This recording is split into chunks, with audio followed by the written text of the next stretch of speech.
Les évaluations de cette semaine à la Star Academy ont pris une dimension totalement stratégique. À seulement un mois de la grande finale, les académiciens savaient que cet exercice ne serait pas une simple formalité. En jeu, un privilège décisif. Le premier du classement aurait le pouvoir de choisir son adversaire pour la demi-finale. Un avantage qui peut clairement faire basculer la compétition. Après l'élimination d'Anouk lors du dernier prime, la pression est montée d'un cran. Seule Léa était en sécurité, déjà qualifiée pour les demi-finales. Ambre, Bastien, Sarah et Victor, eux, restaient sous la menace des votes du public. Michael Goldman leur a donc laissé carte blanche. Choisir une chanson qui représente l'univers artistique qu'ils souhaitent défendre après l'aventure, et proposer une mise en scène pensée comme un véritable concert. C'est Léa qui a ouvert les évaluations avec On Fire de Loïc Notet. Déjà assurée d'une place en demi-finale, elle n'avait pourtant rien à prouver, et pourtant, elle a choisi de tout donner.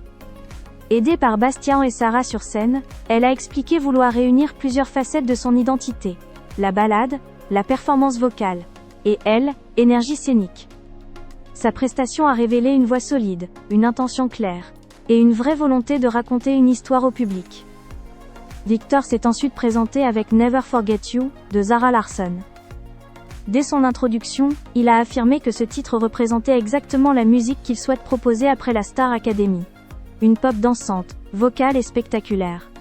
Inspiré par des icônes comme Beyoncé ou Lady Gaga, il a livré une prestation intense, mêlant puissance vocale et mouvement.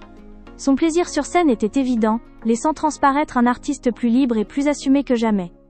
Puis est arrivée Ambre, très attendue. Avec Faux semblant d'Annabelle, elle a fait un choix fort, presque radical.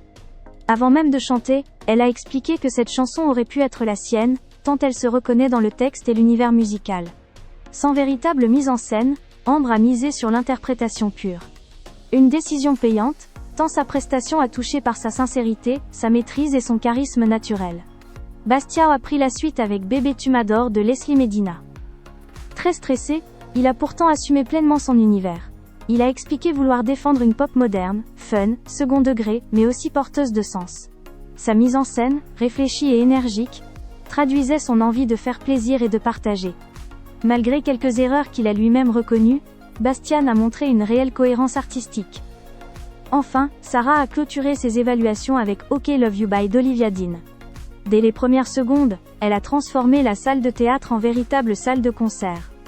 Souriante, à l'aise, totalement habitée, elle a expliqué vouloir continuer à faire le show tout en restant fidèle à des chansons sincères. Sa prestation, très maîtrisée vocalement, respirait le bonheur de chanter, et donnait une image très aboutie de l'artiste qu'elle souhaite devenir.